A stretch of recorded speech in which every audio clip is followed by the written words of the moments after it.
A promise to a rosebud. My aunt just had a baby girl. We went to the hospital to visit my aunt and to see the new baby.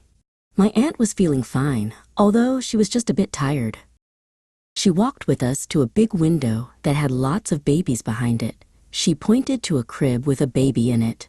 The baby was wrapped in a pink blanket. We all said how pretty the baby looked. I couldn't believe how tiny the baby was. She was asleep, so we couldn't see her eyes. When the baby went home, we went to visit her. We heard the baby. She was crying.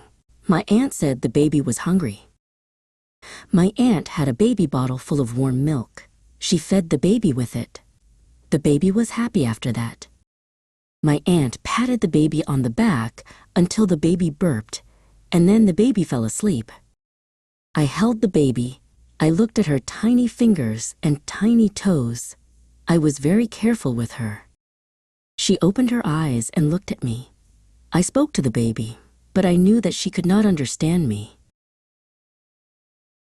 My aunt says that it won't be long before the baby is crawling and trying to talk.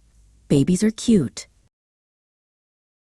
I have seen pictures of myself when I was a baby, and it's hard to believe that I was once that small.